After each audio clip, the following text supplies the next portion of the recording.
Good morning mga kapilipi, exercise muna tayo ngayong umaga dahil ang ating mga katawan medyo mahina. Yan, practice muna tayo dito sa mga barbell para lumakas ng konting ating katawan.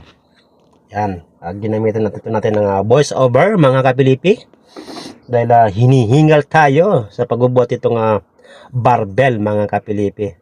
Yan, konting exercise muna tayo mga kapilipi dahil mukhang lumalagatok ng ating mga kasuan dahil hindi tayo nakakapag-practice dito ng mag-barbell. Yan, para medyo tayo lumakas mga kapilipi. Yan, good morning and shout out po sa ating mga followers and viewers, sa mga sumisilip mga kapilipi.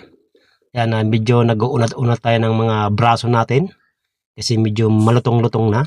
Yan, shout out po sa ating mga OFW, sa ating mga vloggers, ayan mga kapilipi, shout out po sa buong mundo mga kapilipi. Yan, makakakita ng aking munting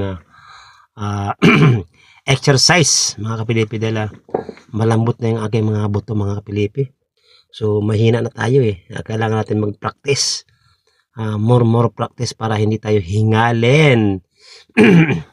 Ayan, good morning, pasensya na mga kapilipi, yung ginamitan natin ng voice over ang aking pag-exercise. Mukhang mahina na tayo magbuhat ng barbell dahil sobrang laki ng barbell na to.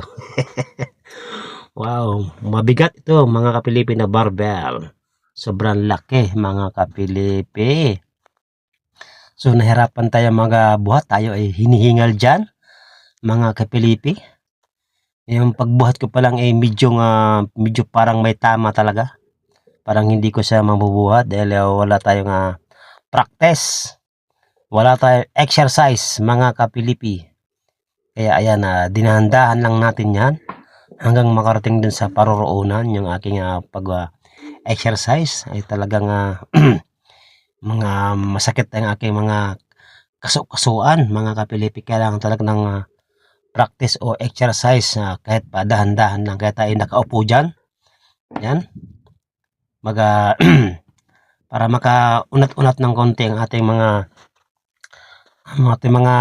ugat mga kapilipi, para maganda dumaloy ang ating mga dugo sa ating katawan. Ayan, nice. Pero ayan, medyo hinihingal tayo tayo nyan mga kapilipi dahil nahirapan tayo dahil wala talaga tayong practice. Ayan, hanggang dito na lang ang aking munting voice over mga kapilipi. Yan, pasensya na kayo sa aking munting exercise.